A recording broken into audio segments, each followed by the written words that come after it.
The latest Moogle Treasure Trove event is out now in Final Fantasy XIV. So come get your tombstones, come get your gear. Hey guys, it's Daniel with Dragonmore Gaming, and I'm just going to run you through real quick, just a little quick guide on what all the items are, and if they're really must-haves that you should get from this event, or ones that you can kind of wait, or if there's other ways to get them. So we're going to run down where to get the tombstones, the fastest way to get the tombstones, and what items you need to buy. Okay, so as a reminder, the event, so if you're watching this, it's out now, December 12th, 2022, up to the launch of patch 6.3, which will probably be in mid-January 2023. So as with all of the Tombstone events, you get lots of cool items with the acquisition of Tombstones. And where do we get these Tombstones? Anything in a duty list that has the little Moogle icon, which include the following.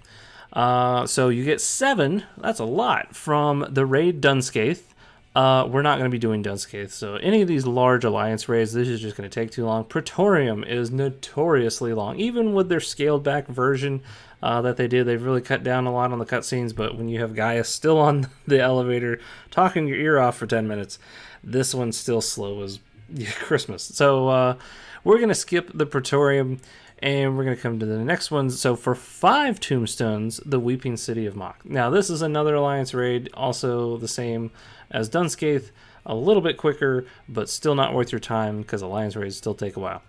The next one's the first one that actually makes any sense at all, and that's PvP. Now, PvP, if you're looking to get wolf marks, this is one that's nice. It's not the fastest tombstones, but I bring this one up because if you want to get wolf marks, you want to get some other, PvP-related rewards as well, and you want to work on those milestones that we have now to get those additional crystals, additional rewards.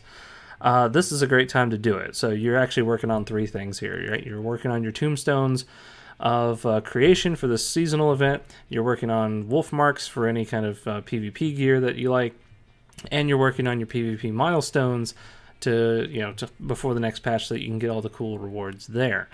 So this one's nice to do, but if you're looking for faster tombstones, we got other options for you. Now this is where we finally get to what we need. So only 4 tombstones, but here we have, so now we have dungeons. It's time for the blue mages to shine. So blue mages are just absolute kings of these events, and we've seen it in the past, and we're going to see it again. And when we look at this one, Halatali Hard is not the one. It's like, okay, it's a level 50 dungeon. Blue mage should be absolute king here. And they do help, but you can see the pulls are kind of a little janky, and the flow of the dungeon is not great. And some of the mobs are even immune to the deep freeze, so you can't Ram's Voice and freeze them and use your Blue Mage Ultra Vibration, which really kills part of the strength of the Blue Mage for fast running these dungeons. So that one's out. Castrum Meridium, similar to Praetorium, where it is faster than its predecessor version of itself. So a lot less cutscenes, but still not worth your time. This one is still you're still gonna run around doing the whole event. There's still cutscenes you can't skip, especially when you get to the final boss at the end. She's just gonna talk your ear off, and you're like, why did I choose this one? As my friends have told me. So yeah, that one's out too. So really, the winner of this event is Brayflox Longstops Hard. So this is the one that you will be farming. You only get the 4 tombstones, like I said, but this one with blue mages, you will absolutely sail through. And I'll have if you click on the card at the top, I'll take a link to a Brayflox specific video on just how you're going to farm that one super, super quick. So check that one. If you want to look at the rewards, of course, down below, which ones you need to be going for, hang around for that. And I'll have a link, here and in the description and at the end of the video, so that you can go and look at how quickly you can do this dungeon. It is fantastic. So the rest of them are not really even worth mentioning, but just to quickly run through, Void Ark Alliance Raid, no. Ports of Decumana, this is the Ultima weapon. It's a trial. It's still talk your ear off, and it's a trial, no. The other dungeons, these are good, but you'd have to do them 25% faster than a 4.5 to 5 minute run of Brayflox Hard. So it really can't compete. Cutter's Cray, you got too many places you have to click to get through and transition to different zones. the dark hold, you have to sit in the little timers to get the doors to open, so you're having to wait. Sunken Temple of Karn, you have to get the little heads onto the pedestal or onto the floor blocks to open the doors, and that can really mess up your run if you miss. So none of those they just don't compare to Brave Flocks. And lastly, you only get 2, but for the Hildebrand related Gilgamesh trials. And these being trials, again, they're just single bosses with lots of hit points that you will still not be able to kill nearly as quickly, or if even as quickly as getting through all of Brave Flocks hard. You're getting 4 versus just these 2. So no, these are out. So all right, so you know that you're going to be farming Brave Flocks, but where are you gonna, or what are you going to spend them on? And so again, you can go to any of the capital cities to spend them. It has a little Moogle icon on the map. You're going to talk to the Moogle. You can buy these things. The Namazu Neckerchief, yes, this is a must-have. This one is only available through these kind of events. The first one was part of a promotion, back in Stormblood, and it's really the only way to get these things now. So if you like glam, and that's what Final Fantasy Endgame is all about, is just all the glams, this is a must-have for your wardrobe because there's no other way to get it. So you will miss out on this.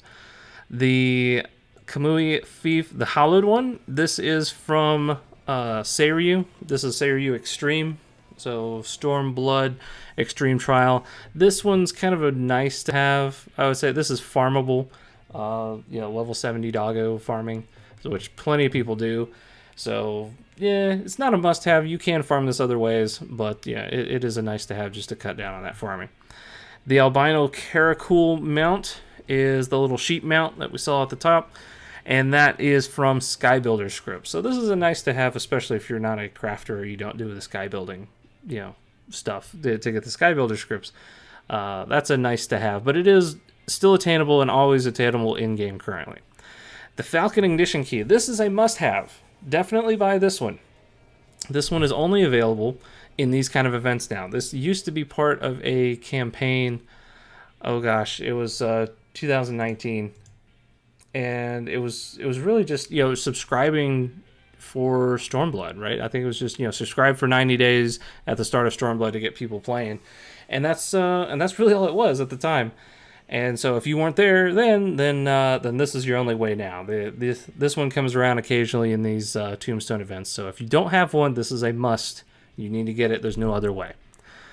The next one, so the Overzealous, this is for the Fist Pump emote. Not to be confused with Fist Bump. Fist Bump is a recruiter friend thing. So if somebody tells you recruiter friend, they're wrong. This is Fist Pump. And this one comes from Eureka, that crazy zone from Stormblood that you could get your crazy Eureka gear and Eureka weapons and stuff. It was really hard and annoying, and so this one's definitely I think very nice to have. So I wouldn't say a must have because you can get it in game. It's just super annoying, and it drops from I think it's the special lock boxes from that you have to farm within Eureka. So this is definitely one I would grab, because Eureka by itself, I've done Eureka and I've never got this. So this will be one that I buy. So very nice to have there. Next, the Ancient City. This is Lost Amdapor Hard. Just kind of a nice to have. It's farmable on Lost Amdapor Hard. This is maybe even a meh for me. It's just kind of a because Lost Amdapor Hard, like Unsync, you can just solo that one. Heartless Orchestration, obtain Alpha 4.0. This one's actually pretty rare, so I like this one as a nice to have. It is farmable, but it does have a low drop rate, so I would pick this one up. Ballroom Etiquette, this is for /read. Now this is another one that I think is another nice to have, nice to have.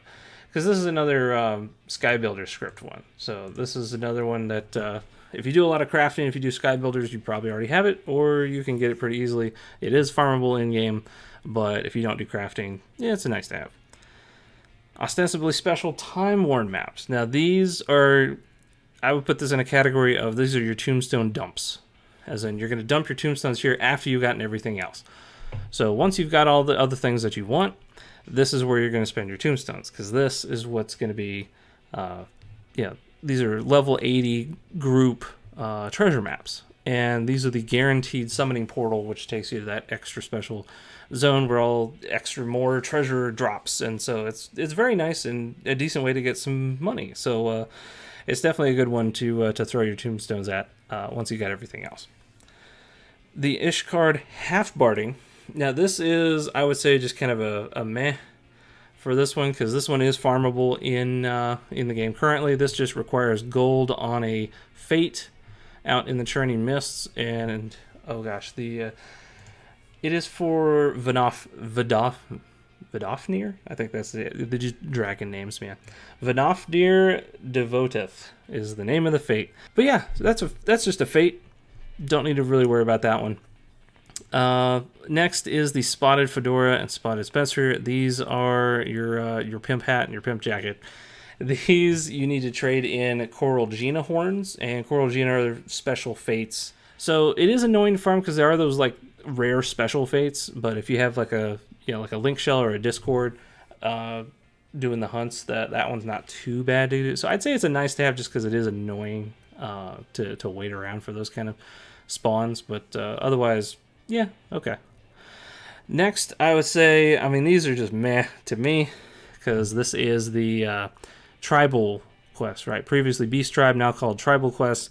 This is the Amalja one for the Drake, and this is the Direwolf from the Ixal. So if you just want to skip doing Beast Tribe quest completely, you can skip the the Amalja and the Ixal and just get their mounts this way. The next ones I think are just a no. And that is the Xanthos and the Enbar Whistles. These are for the horse mounts for the ARR extremes of Garuda and Leviathan. If you have a level 90, you can unsync these and go in with your 90 into these 50 extremes and absolutely crush them. And you'll see in the Brayflox video that you get the 4 tombstones, and it takes you like 4.5 minutes. So it's like roughly a tombstone a minute. So you can imagine 30 for this thing. So you'd have to farm 30 of those, like 30 minutes worth of farming Brayflox just to get one of these whistles. You could probably kill Garuda, like 20 times in that time. Like you could farm it yourself faster than paying the tombstones, is what I'm saying. So no on this one, no on this one. And these, I would also say no on these, because the next one's the Dark Laner is from Nidhogg Extreme. Same kind of thing, undersize, unsync it, and do the same thing. Just crush Nidhogg Extreme on your high level, and he'll still drop the Laner. And same thing with the Sophic one, with the Sophia, the Containment Bay P, T1S, I think it's P, yeah. So same thing, just undersize, unsync them with your 90s, and just crush those. Especially if you're bringing a friend, you can blow through those real quick. Next one, the MGP Platinum card. This is another Tombstone dump. This is if you don't like maps, you don't want maps, or if you just straight up need MGP for what you're doing, for some rewards you want. This is your other Tombstone dump. So 50,000 MGP per 30 tombstones. So once you've got everything you want, and you just want some MGP, there you go. The next set are all no. So these are all furnishings and outdoor items. These are all basically crafted from your local crafters. So this is just additional ways to get them. I would just ignore these. When you get to the gear, these are also no. These are emphatic no to me. These, not to be confused with the the High Allegan sets that had the really cool cybernetic sets from the previous event. These aren't them. This is the Lost Allegan set that you can buy with Centurio seals in Rhalgr's Reach, and actually even worse than that, you can buy them with Poetics. Right, just the really crappy tombstones that everything gets rolled into. So just buy it with Poetics. If you really want this, buy it with Poetics. Do not spend your, special season-only tombstones on any of these items. So those are out the window, no. The riding maps, also no. Now that we have flying and AR, these are useless. Don't even worry about these. Get them out of here. Triple Triad, I love Triple Triad. And so if you need the cards, cool. I would not get the first two because you just have to duel the guy, the respective guys for those. So those aren't hard at all, and I don't know why those are more expensive. It's kind of weird. The only ones I would consider buying is the Mist Dragon, which you have to do the dungeon The Burn, and it drops from the Mist Dragon. And sometimes he's stingy about his card, and you have to do a dungeon. You can still undersize it, or unsync it, but he is kind of stingy with his cards, so sometimes with only 7, this one actually might be faster just to get with the Tombstones. And same thing with the Ultima High Seraph. This comes from the Orban Monastery Alliance raid, and that Alliance raid, people will tell you, if you've done it, right, that one's still kind of a trip. The Cid will still mess people up.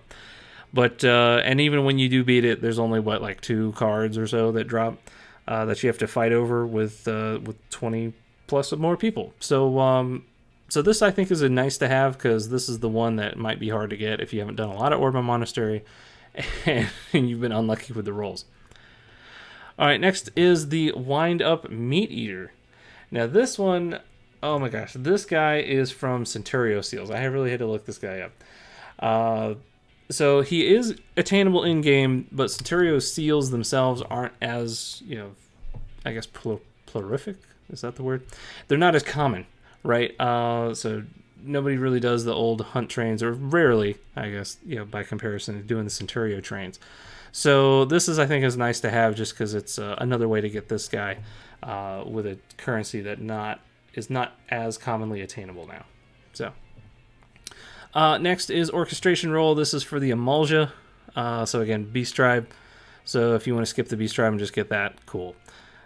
And the next one, this is the Vanu Beast Tribe. So this is the only item here that's from the Vanu Beast Tribe, but still a Beast Tribe. If you want to skip the Vanu Beast Tribes and just get their Orchestration Roll, awesome. And the last thing, of course, is our Tombstone dump. For 1 Tombstone, you get the little Job Mastery, which I call these little consumables, like consumable emotes, basically. This just like throws little stars above your head. Yeah, it looks fun. So if you have extras, this is where you dump them. Okay, well, cool. And that goes through all the items. So like I said, I'll have a link in the description here for how to do Brave Flocks hard and how to do it super quick in like 4 minutes, so that you can farm these tombstones once a minute, or 1 tombstone a minute, basically, to get everything you need as quick as possible. So click on the link. Check the video over here for how to do Brave Flocks hard, super quick. And guys, thank you so much for watching. I'll see you in the next one. So stay awesome, and I'll see you.